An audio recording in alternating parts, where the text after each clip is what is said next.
So far in the adventure of English, we've traced the story of the language through its first 1,000 years, from the 5th century to its great flowering at the time of Shakespeare.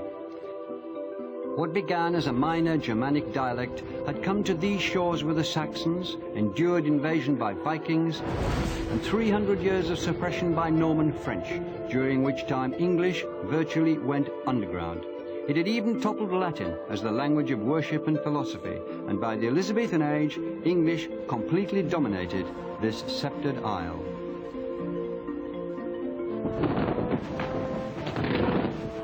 But now, the English language was about to leave Britain. In the next 4 programs, we'll tell the story of the way in which English became Britain's greatest export, some would say gift to the modern world, and how it became a global language. We shall see how English travelled to India, where it encountered scores of other more ancient languages, including Sanskrit, which did much to mother our own tongue. Yet even at the end of our imperial rule in the mid-20th century, English remains in India as a major unifying tongue. We'll follow it to the West Indies, where new English dialects have been spawned, as rich and vigorous as the native ones used by Thomas Hardy and D.H. Lawrence. And to Australia, where once exiled English now reaches back to influence the youth of the mother country. But first to the New World, where 17th century Puritan English stubbornly beat off opposition from native tongues and rival European powers to become the language of what was to grow into the greatest country on earth, America.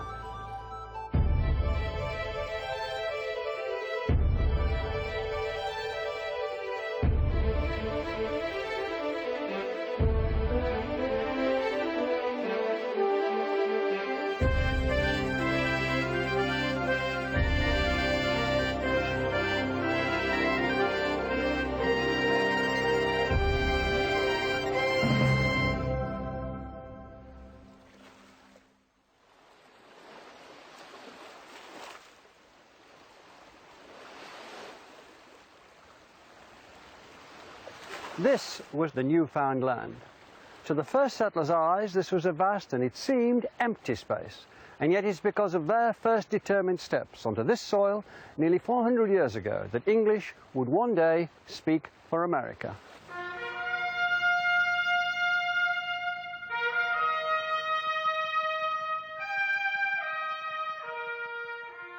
This is Plymouth Rock. It's literally the foundation stone of modern America. For this is the very spot where the Pilgrim Fathers landed in New England in November 1620. They came on the Mayflower. They were religious separatists, and they were here to create a new community where they could worship as they wished. They bound themselves to an oath, the Mayflower Compact, swearing to found a colony for the glory of God and the advancement of the Christian faith. They were, above all, people who lived by the word of God in English. They came from a hard-line Puritan religious tradition which had been persecuted and reviled. They'd been tortured and murdered for their faith in an English language Bible. And to them, that Bible, that language, meant life itself. They weren't the first people on the continent. Native Americans had been here for 30,000 years, and the woods and the plains rang with the sounds of hundreds of their languages.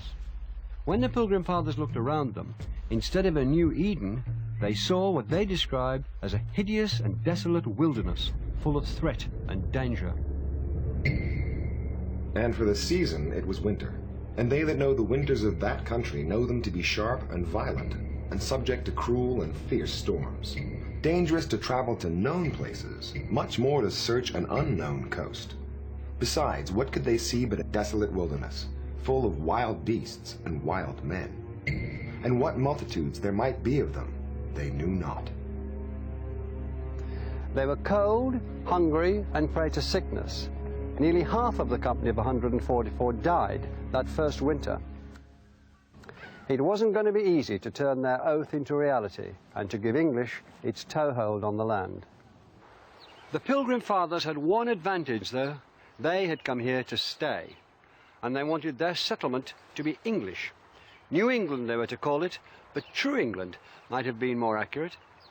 Their first move was to build a settlement, recreated here, Plymouth Plantation. They lived in terror of the supposedly wild men in the wilderness outside. But before they could even do that, they were to owe their survival to one of those wild men, and an extraordinary encounter with the English language. And whilst we were busied hereabout, we were interrupted, for there presented himself a savage, which caused an alarm. He very boldly came all alone up to the houses, where we intercepted him, not suffering him to go in, as undoubtedly he would, out of his boldness.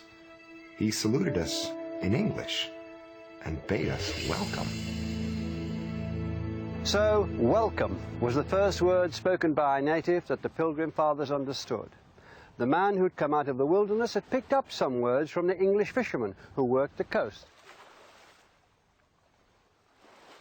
Even more extraordinarily, he was able to introduce them to Squantum, or Squanto as he became known. He is the most important man in this chapter of the adventure of English. He'd been kidnapped by English sailors 15 years before, taken to London where he was trained to be a guide and interpreter and learned English. Then he managed to escape on a return visit. To the colonists, it must have seemed like a miracle. It was the most unlikely of all coincidences that they should have settled near the tribal home of the man who was almost certainly the only English speaker for hundreds of miles around. But for their extraordinary good fortune, the whole history of America might have been very different. For Squanto saved the colony, and who knows, gave America the English language. Squanto taught the settlers how to farm the unfamiliar land, and he got them through that terrible first New England winter. It's almost certain that without him, sickness and hunger would have wiped out the settlers. Against all odds, the English colony had been saved by an encounter with the English language. The adventure had planted its roots in American soil.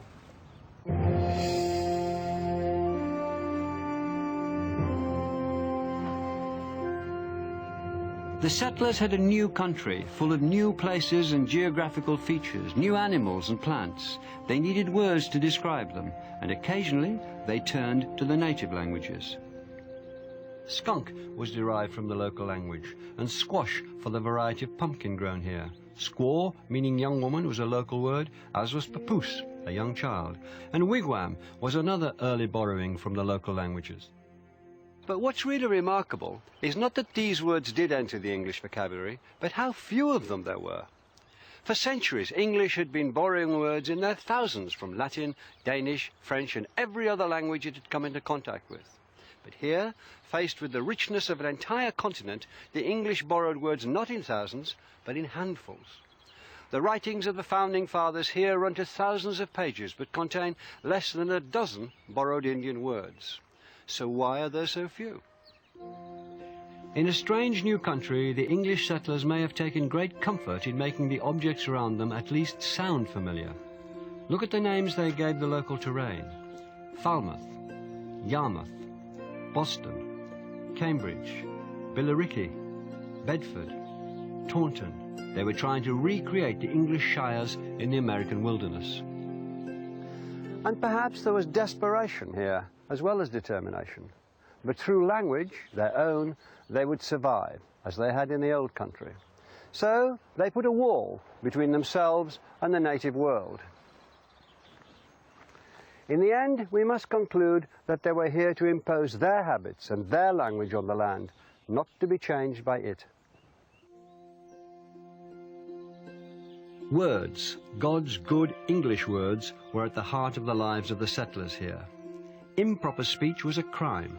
Blasphemy, slander, cursing, lying, perjury, railing, reviling, scolding, swearing, threatening, treason, and defying authority were all offences. The colonists were trying to control the language, and this set the pattern for their teaching of English. And as New England grew, this was how they did it, with the New England Primer. A. In Adam's fall, the sin to all. B. Heaven to find the Bible mind. C. Christ crucified for sinners died. D. The deluge drowned the earth around. E.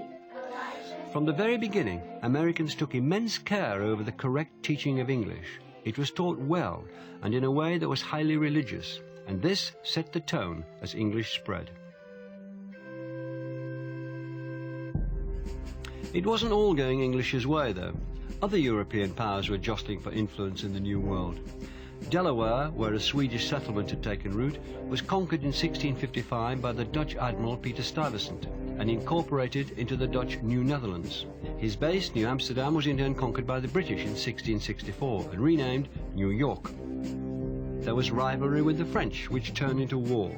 When it finally ended in 1763, Britain was given sole claim to the east of the continent and took a grip on the north in Canada.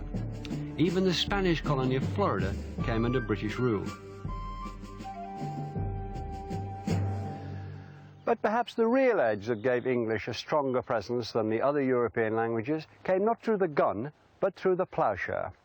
The Spanish, on the whole, concentrated on sending armies and priests to the New World and taking gold. The French were interested in sending fur trappers and trading with the natives. It was only the English who continued the spirit of the Pilgrim Fathers and came to stay. Persistence and sheer weight of numbers eventually ensured that English, not Spanish, Dutch or French, would be the language heard from the Atlantic coast to the Appalachian Mountains. But as English spread, it also started to develop a character of its own, to drift away from the language spoken in England. There was already the beginnings of the tomato-tomato problem. In some cases, meaning shifted. The English shop had become an American store.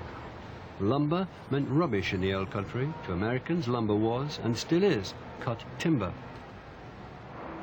And haul came to mean to transport in a vehicle, not, as in England, to move by force. American English was also developing its own sound. The first settlers had come from various parts of England, each with its own regional accent. But no single accent dominated. As they talked to each other, the variety very quickly became a blend. To this day, there's only a tiny variation in accents across America compared to Britain, and the further west you go, the more true that becomes. By the middle of the 18th century, the absence of regional pronunciations and dialect words was being noted approvingly by upper-class British visitors, who regarded all such variations as vulgar. In 1764, Lord Gordon wrote, "The propriety of language here surprised me much. The English tongue being spoken by all ranks in a degree of purity and perfection surpassing any but the polite part of London." It's a sentiment that would be repeated again and again, that the Americans didn't just speak good English, they spoke it better than the English themselves.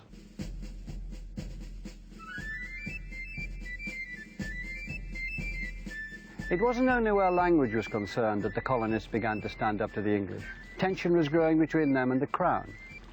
In 1775, here on this bridge at Concord in Massachusetts, 75 American volunteers confronted 700 British troops. One of them fired what has ever since been called, with a touch of hyperbole, the shot heard round the world. Revolution had begun. A year later, 13 colonies declared their independence and did so in perfect, what we might call classical, English. We hold these truths to be self-evident, that all men are created equal, that they are endowed by their Creator with certain unalienable rights, that among these are life, liberty, and the pursuit of happiness. John Adams, who had become the second President of the United States, wrote of a future in which all Americans spoke the language equally well, in which eloquence would be the way to high office, and no one would be excluded because their speech betrayed inferior origins. It was the birth of a democratic ideal that's still part of the American myth, that anyone can become president. Everyone would have a presidential vocabulary and accent. This was no longer the King's English, but perhaps the people's English, and they wanted to set it in stone. This is another foundation of America. Not a rock, but a little blue book. It was written by a schoolteacher called Noah Webster. Through the last years of the 18th century and the 19th century, it was sold in countless general stores like this one, stacked among the tins of molasses and sacks of beans, the snake oils, paraffin lamps and shovels. It soon became known as the American Spelling Book, or the Blue-Backed Speller. It sold at 14 cents a copy, and in its first 100 years it sold 60 million copies, more than any other book in American history with the exception of the Bible. This is one of the most influential books in the history of English. first word is academic. The first sound is A-C. Ac. Perfect. The next part is D-E-M. Dem. I-C. Ick. All together. Academic. Democratic. D-E-M. The hundreds of words and model sentences in Webster's book have been repeated by millions of children on countless occasions. All together. Democratic. Very nice. And the practice is thought to have changed the sound of the language. To this day, Americans tend to pronounce words with a far more even emphasis than the English, and in particular than the clipped vowels of the English aristocracy, whose influence Webster wanted to oppose. Where the English say cemetery, the Americans have cemetery. English laboratory, American laboratory. But pronunciation wasn't all that he influenced. It was from this book that America learned how to spell. Correct spelling came to be seen as a standard of education and civilization throughout America, and it still is today. And the spelling bee became part of the life of every town and village. This morning we're going to start our spelling lesson with practice for the spelling bee that we're going to be doing. The first word is syllable. Sometimes when you study words, you might break them into a syllable pattern. Webster's book standardized spelling across America, and he also tried to improve on inconsistent and illogical spellings. Correct. The next word is democracy. D-E-M-O-C-R-Y.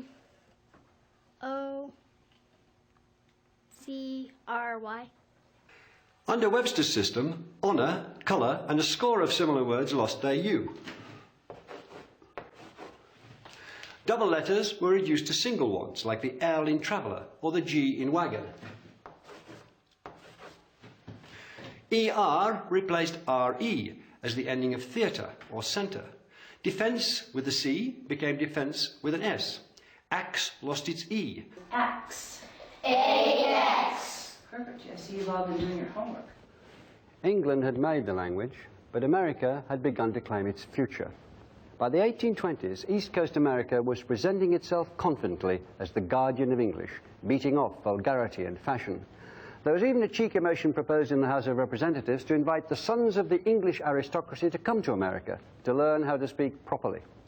Americans felt they kept the English language pure for 200 years, so pure that they were still using words the English had dropped, words like greenhorn, burly, deft, scant, talented, and likely. Americans still say sick to mean ill, not just nauseous. They say fall, meaning autumn, just as the English did once. And when Americans say I guess, they're using a form of words that would have been familiar to Chaucer, I guess. And they denied that they were changing the language. When Webster published his groundbreaking American dictionary in 1828, he claimed that this, contained less than 50 terms that were new to the country. Here was America claiming to preserve English in all its past glories, to have erected a barrier against change and corruption.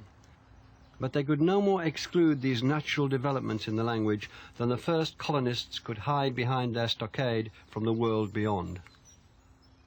John Adams had predicted that America would drive the English language into a great future. His vision was prophetic. But the language would be very different from the measured East Coast tones that Adams had known.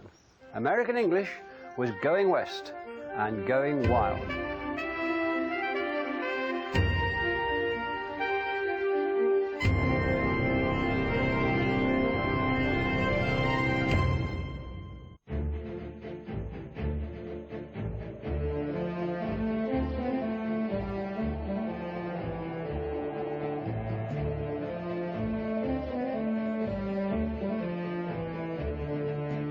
In 1804, the United States purchased what was then called Louisiana from the French for 3 cents an acre, and more than doubled the size of the country overnight.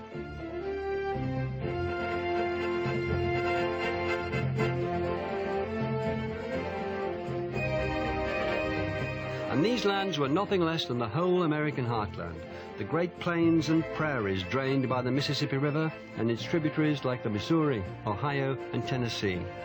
It stretched all the way from New Orleans in the south to the Rocky Mountains and what is today the Canadian border in the north.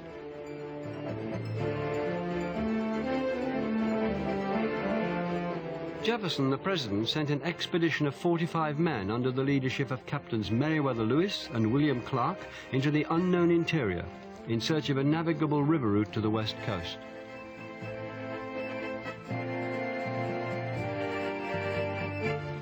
Lewis and Clark's expedition became one of the epic journeys in the history of exploration. It started here in St. Louis, on the great junction where the Mississippi and the Missouri rivers come together. Lewis and Clark were army-trained frontiersmen, backwoods specialists, and because Jefferson insisted on daily journals being kept, their expedition was recorded not in the Puritan language of faith, nor in Webster's urbane prose, but in the practical language of the frontier. And this is crucial, because it marks the beginning not only of the opening of the continent, but of the decline of the East Coast grip on American English.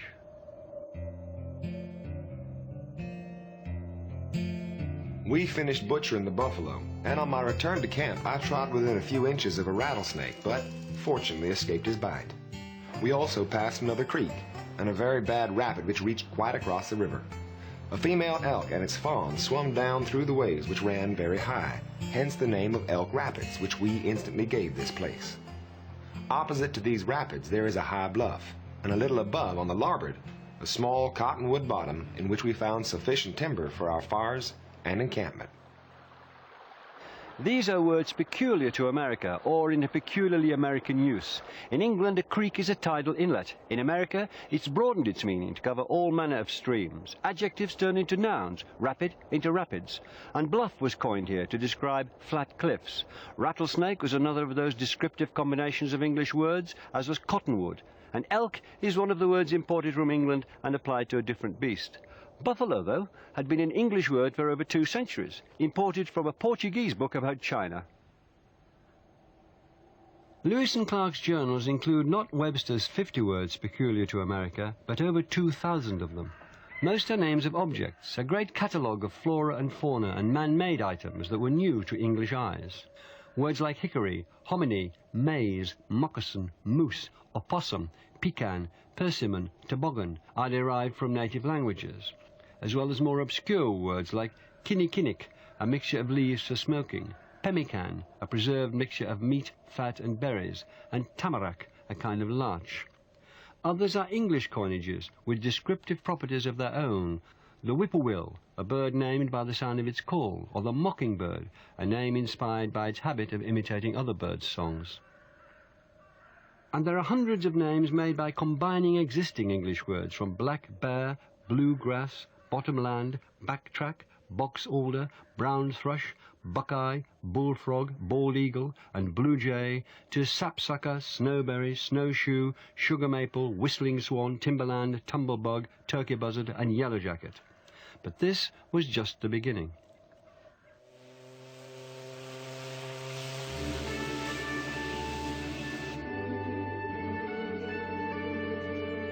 In the wake of Lewis and Clark, the great rivers became America's superhighways. Once, this quayside in St. Louis, the gateway to the west, bustled with scores of paddle steamers taking new settlers to the new lands. This was the hub of the frontier in the 1830s and 40s. The very word immigrant is an American invention. Vast migrations of people had never been a huge factor in the old world, but it was the defining experience of the new one.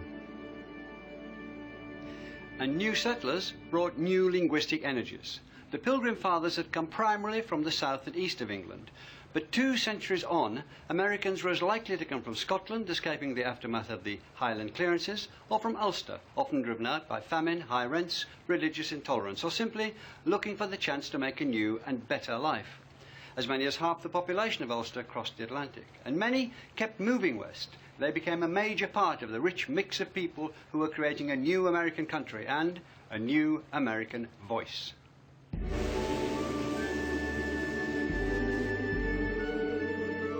Scots and Irish brought new words and expressions to America. The Scottish verb schoon, meaning to skim over water, took to the sea as a new type of ship, the schooner. The Irish donated the word cabin to name the typical frontier dwelling. They also brought dead, as in dead straight, and the similar use of plumb and right came to America through use by both Scots and Irish, as did the habit of sticking an A on the front of verbs like a-going. The old French presence too is apparent everywhere along the Mississippi. It's there in the place names from New Orleans, Baton Rouge and Lafayette in the south, to St. Louis, Cape Girardeau and Belleville further north, and towns ending in the French suffix ville are everywhere. Edwardsville, Greenville, Jacksonville, Clarksville. The French gave us the name of one of the great Western institutions, the hotel. America took a word the French had given to a grand private house or a municipal building and turned it into the name of a new invention, a palace for all the people, far grander in ambition than the inns and taverns that offered rest to travellers in England. And their clients were businessmen. In 18th century England, merchants had been described as businessmen, but now the word took on its modern American meaning, the mover and shaker, in the worlds of finance and expansion and opportunity.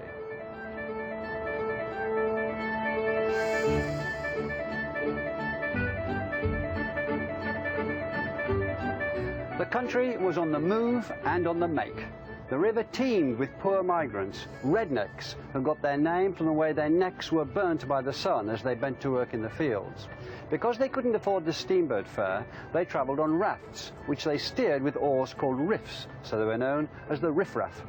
On board boats like this one, richer travellers were in turn regarded as highfalutin because of the high fluted smokestacks that carried soot and cinders well away from those passengers, and also perhaps because of the stovepipe hats those dudes wore. They bestrode the Texas deck, the biggest on the boat. Ready to play? Gentlemen, this is 5-card stud. Gambling was a favourite activity among the riverboat passengers.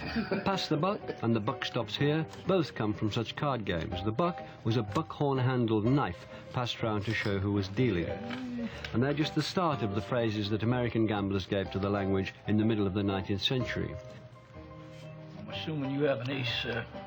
Deal became part of phrases like square deal, new deal, fair deal, raw deal. Dealer will take 3. Big deal, no big deal. And raise it 3. I'll raise your bid, you bet, put up or shut up, and I'll call your bluff were all first heard around the card table. I'll call you. You have an ace up your sleeve, so you up the ante. Someone throws in his hand, but you keep a poker face. Now the chips are down, but the cards are stacked against you. Someone plays a wild card and scoops the jackpot. 7s. They're kings. Nice. Cheers. Gambling and drinking spread across the West, no surprise there. This was a very different frontier from the original one at Plymouth, and nothing added more slang words and phrases to the language than alcohol. Barroom and saloon both entered the language, soon followed by bartender and set 'em up. Measures like a snifter, a jigger and a finger all came from the bars of America. And bootlegging comes from the practice of hiding a flat bottle of whiskey in the leg of a boot to be sold illegally to the natives. And there were literally hundreds of terms for drunk. Even before the Revolution, Benjamin Franklin listed 229 of them, minted in America, including, he's casting up his accounts, his head is full of bees, he sees the bears, he's cherry merry, he's womble-cropped, he's halfway to Concord, he's ate a toad and a half for breakfast, he's grotable, he's globular, he's loose in the hills, he's intoxicated, he's juicy, he clips the King's English, he sees 2 moons, he's nip-topsical, he's oiled, he's like a rat in trouble, he's double-tongued, he's trammelled, he's got the Indian vapors, he's out of the way, he's very weary. Teetotal was another word that came into the language from the Irish settlers, along with speakeasy, shillelagh and smithereens, yes indeedy and no siree, and later of course came on the wagon.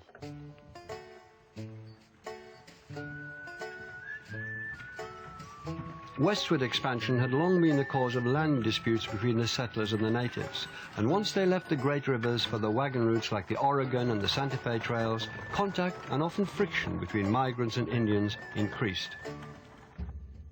Many of the Indian words that had already come into English reflected this antagonism. Scalp, a good old English noun, had become a far more threatening verb as early as 1693. Tomahawk was another early addition to the language. So were warpath, war whoop, war dance, and long knives, an Indian word for white man, and firewater, the term they gave to alcohol. Phrases like no can do or long time no see are literal translations from Indian languages. The word brave to describe Indian warriors was certainly inherited from the French, and buck, slang for $1, derives from buckskin, the standard unit of trade between Europeans and Indians. Conflict with the natives was just one of the hazards faced by the people who went west. Every one of them had an epic journey to tell of the hardships imposed by distance and the weather. Every one had carved a new life out of a landscape made on a scale unknown in Europe. They chose new American heroes for themselves, through whose stories they could distill their own experiences, and they chose them and told tales about them on a grand scale. The most famous of all straddled the gap between fact and fiction, Davy Crockett. He was, as we know from the song, born on a mountaintop in Tennessee. He was the son of a veteran of the Revolution. He became a congressman, famous for his plain speaking, and he died defending the Alamo in Texas in 1836. He was as American as they came, and he became a legend, the king of the wild frontier, the hero of a series of paper-bound books telling exaggerated stories about him. This fictionalized Crockett was the first great exponent of a style of speech as big as the country, called tall talk. When he opened his mouth, he made the forest shake. These is times to come upon us like a whirlwind and an earthquake. They are come like a catamount at full jump. We are called upon to show our grit like a ball lightning against a pine log, to exterminate, mollify, and calumniate the foe. Pierce the heart of the enemy, cram his pesky carcass full of thunder and lightning like a stuffed sausage, and turtle him off with a red-hot poker. And while the stars of Uncle Sam and the stripes of his country wave triumphantly in the breeze, where is the craven, low-lived, chicken-bred, toad-hopping, red-mounted, bristle-headed mother-son of ye who will not raise the beacon light of triumph, snouse the citadel of the aggressor, and squeeze ahead to liberty and glory? Confidence bred ornate Baroque words, shebang, shindig, and slumgullion, kaflop, kabang, and kathump. An American need not simply leave hurriedly, he could absquatulate or skedaddle. He didn't just use something up, he exflunkitated it. The language was hunky-dory, rambunctious, splendiferous. Its vigor was in speech, and that habit of coming up with vivid verbal images has left us with many that figure in everyday talk. It's not my funeral if you fly off the handle because you have a chip on your shoulder and an axe to grind. I won't sit on the fence and dodge the issue. I won't fizzle out. I won't crack up. No two ways about it. I'll knuckle down and make the fur fly. I'll go the whole hog and knock the spots out of you, and you'll be a goner. You'll kick the bucket. So face the music. You're barking up the wrong tree. You won't get the drop on me. I'm in cahoots with some people with the know-how. Keep a stiff upper lip and have the horse sense to pull up stakes, okay? Within 2 generations of the opening of Louisiana, the American language had been reborn. No legislator sitting in a library in one of the eastern states could have hoped to arrest its exuberant progress. It's a fact that the biggest author of the language is a non. This was the democratic language that Adams had foreseen, but democracy meant that everyone threw in their 2 cents worth, and the old conservative values were trampled in the movement west. And never quicker than when gold was discovered in them thar hills.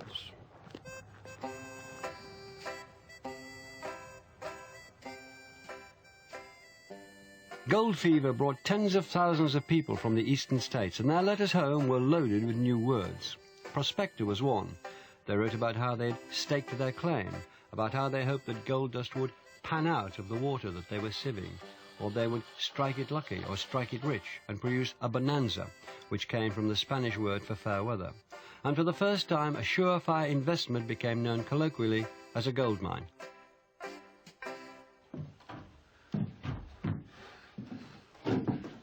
And the gold rush gave us 2 words that became far more famous in the 20th century. When a certain Levi Strauss started to make hard-wearing clothes for miners, he used a cloth called jean fustian, originally made in Genoa. Levi's and jeans have been as American as Stars and Stripes ever since. The arrival of the railroad was what really opened up the country, and it created the industry that gave the West its most characteristic vocabulary. It was a certain Joseph McCoy who had the idea of driving cattle often hundreds of miles to railheads so that they could be exported to the markets back east. Previously, they'd only been butchered for local use. Overnight, McCoy became immensely rich. So rich, the story goes, that other envious souls used to try to pass themselves off as the man who had such a simple but brilliant idea. And so he developed the habit of introducing himself to strangers as the real McCoy. He gave the world a catchphrase, and he also gave it the cowboy. English had known the word cowboy since the 18th century, but now it took on a new currency and a new meaning. McCoy's brainwave turned the cattle industry into a license to print money and the cowboy into a national icon. Cowboys had been working near the Mexican border for years, picking up Spanish words, which now drove north with them. Ranch comes from the Spanish, as does corral, where horses or cattle were penned. Mustang, bronco, and the more humble burro, the chaps, sombrero, and poncho they might wear, the cinch that secured the saddle, the lariat and the lasso they used to rope cattle, the sierras, mesas, and canyons they rode across, the cries of vamoose and pronto, the stampede that they feared, and the rodeo where they drove the cattle together, all came from Spanish. The language of the West has become the standard idea of what American English is like, completely overtaking the proper speech of the East. And the man who is virtually single-handedly responsible for this was one of the greatest showmen and boosters of them all. He was William F. Cody, Buffalo Bill, and he chose to be buried here, on the hills above Denver, where the Rockies rise steeply out of the Great Plains. He turned the frontier experience into an epic entertainment, Buffalo Bill's Wild West. The extravaganza featured live elk and buffalo, real Indians attacking a stagecoach, sharpshooting displays, musical cowboys in spotless outfits that had never seen a cattle drive, and a reenactment of Custer's last stand at Little Bighorn, in which Buffalo Bill himself arrived on the scene just too late to save the day. It was nonsense, and it was a smash across America and Europe for 30 years, long after Indian resistance had ended and the last buffalo herd had been massacred. It created a vogue for the language of the West and began a line of Western myth that kept that language alive through countless books and films. And the dreams of luxury and optimism became an enduring fantasy of a Western El Dorado, an Eden, somewhere over the rainbow, or at least the next county line. It's all there in a little song about the hobos, another good frontier word, who rode the railways west in search of their own American dream. In the big rock candy mountains, you never change your socks, and the little streams of alcohol come a-trickling down the rocks.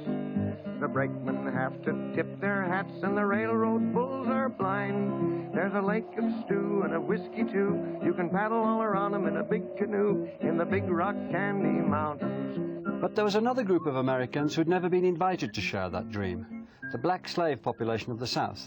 And they spoke about their experiences in a very different language. I'll see you all this coming fall in the big rock candy mountains.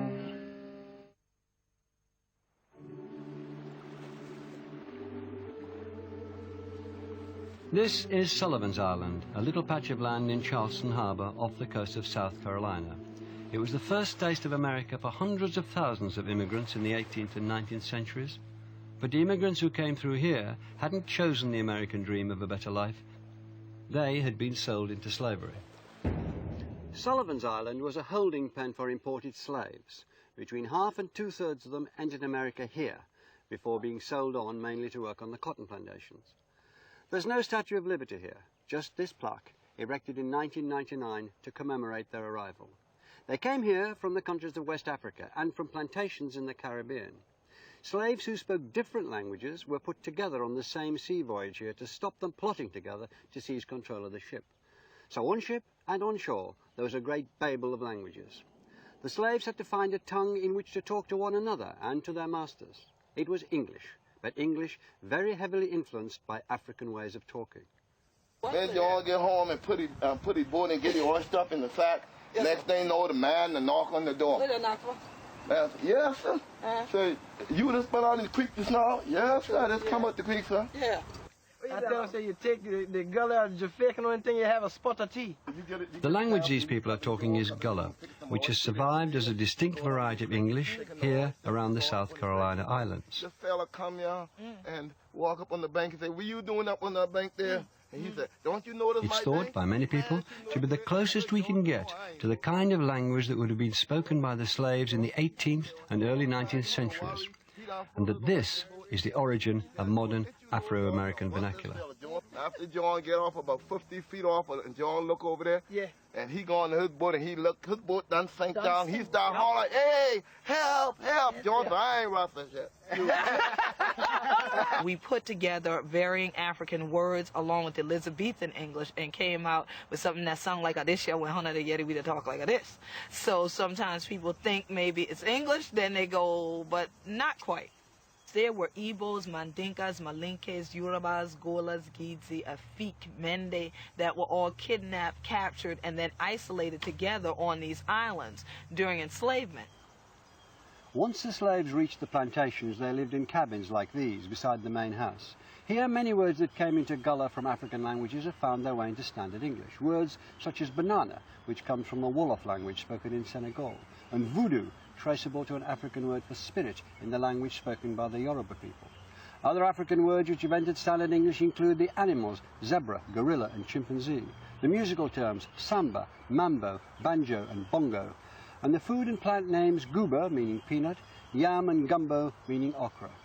African compound words were translated, giving English terms like badmouse.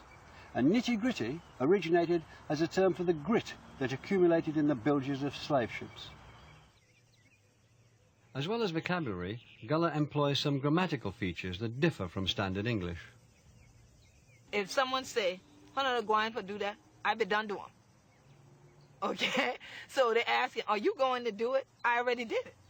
And I did it a long time ago, essentially, is what you're saying. I be done to them. I done do that.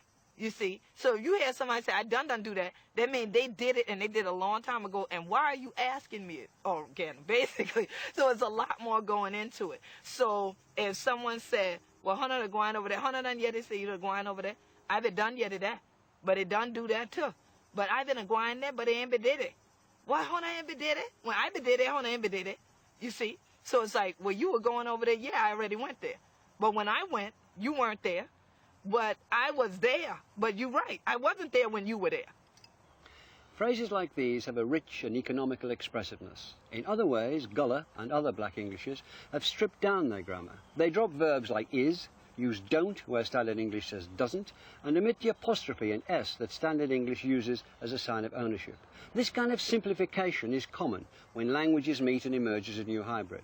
It's exactly what happened when Saxons and Danes dealt with each other in England in the 9th century and changed English grammar forever. But in this case, the changes were mistakenly taken by many white observers as evidence that black speakers just hadn't got the intelligence to speak the language properly, that they were simply trying and failing to copy white speech. In fact, they were adding to the language. Now listen, yeah, you know, some people say they're your friend and thing, but they ain't always your friend. Like that bird rabbit, that boy know he ain't nothing to him. You hear what I say?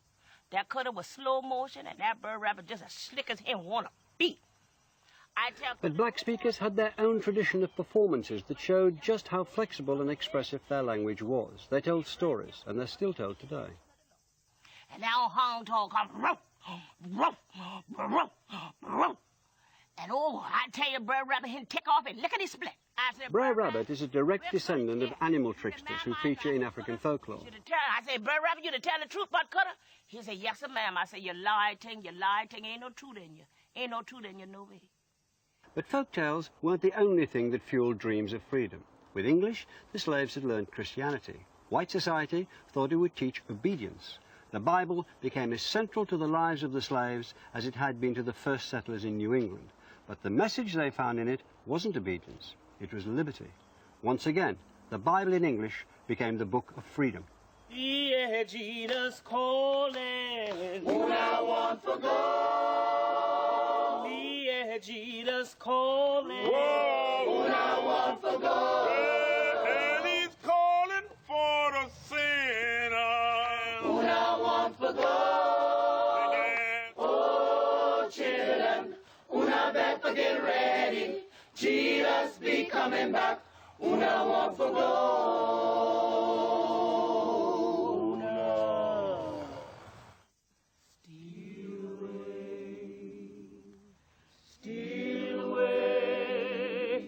Steal away from Jesus. By the first decade of the 19th century, the American states in the North had abolished slavery. Steal away home.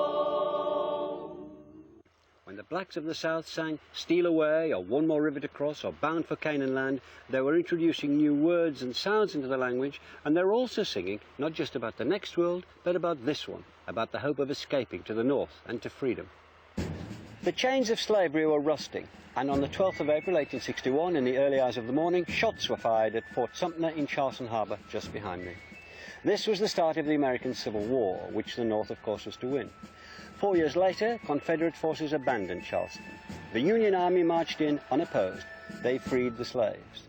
Glory, glory, hallelujah. The promise in the language of their spirituals had come good for the black people of Charleston. Glory, glory. The American Civil War gave us the phrase, "Hold the fort." And the first people to hear anything on the grapevine were in the southern states, where army telegraph lines strung in the trees became so knotted that they were said to look like grapevines. Oh, you got to ask the Lord's forgiveness. There was plenty of resistance to the new order. The Ku Klux Klan, who apparently derived their name from the Greek word kuklos, meaning circle, were formed in the aftermath of the war. They gave English the word bulldozer, originally a bull dose, meaning a dose large enough for a bull. It was a dose of whipping, and it was administered to black people, often fatally. Words like bulldoze are a savage reminder that the end of the war didn't bring the end of segregation and prejudice. In theory, blacks and their language were now free to mix with whites, but in practice, it was only in the 20th century that the mixing of vocabularies really began, that, just like in the plantation houses, white speakers started to ape black speech, and cool was born. And that's a story for a later program. Even after the Civil War, very few white people treated black language with any interest or respect. One who did was a man who'd grown up on the Mississippi and was fascinated by all of its talk, black and white. Luckily for us, he was a genius. When he made writing his profession, he chose as his pen name a call that he'd heard the riverboatmen use to sound a depth of 2 fathoms, Mark Twain. And the river runs through Twain's greatest book, The Adventures of Huckleberry Finn. It's set in the years before the Civil War, and it's the story of a young boy who escapes what he disdainfully calls the civilizing influence of his Aunt Sally. Huck takes to the river on a raft in the company of an escaped slave called Jim. In his introduction, Twain told his readers that he'd taken great pains to capture the different dialects of the river. "A southerner talks music," he once wrote, and when he'd Huck Finn describe life on the river, he found its melody. It's lovely to live on a raft. We had the sky up there, all speckled with stars, and we used to lay on our backs and look up at them and discuss about whether they was made or only just happened. Jim allowed that they was made, but I allowed that they happened. I judged it would have took too long to make so many. Jim said the moon could have laid 'em. Well, that looked kind of reasonable, so I didn't say nothing against it, because I seen a frog lay most as many. We used to watch the stars that fell, too, see 'em streak down. Jim allowed that they got spoiled and was hove out of the nest. This is a new voice in the American record, that of the common man and the frontier. English has come a long way from the sober and sacred language that the Puritans had first brought to New England. It has changed its sound, and it has changed its character. Words were no longer solely vehicles for God's truth. There were also words that offended. The East Coast wasn't yet ready to relinquish its self-appointed role as guardian of the language. Back here at Concord, the cradle of the Revolution, the civilized Aunt Sallies, who sat on the Library Committee, banned Huckleberry Finn for its vernacular language. It was, they said, couched in a rough, ignorant dialect, and that there was a systematic use of bad grammar and an employment of inelegant expressions. But though the Library Committee might call Twain's language vulgar, it couldn't ban the vigour of English that had grown up away from the East Coast, American English. Huck's closing words defied their attempt to control it.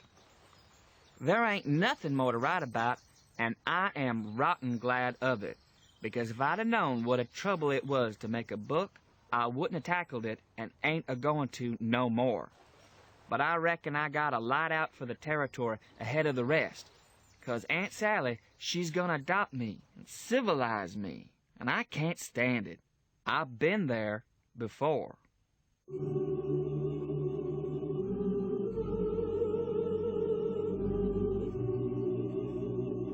And the vigour continued to increase in the late 19th century. New waves of immigrants flooded into America. Germans, Italians, Greeks, Russians, Jews, from all across Europe they came to a land that promised to give a new home to the tired, poor, huddled masses, longing to breathe free. To become American was their dream, and for almost all of them that meant that they wanted their children to speak the language of the new country. They would power the adventure of English into the 20th century.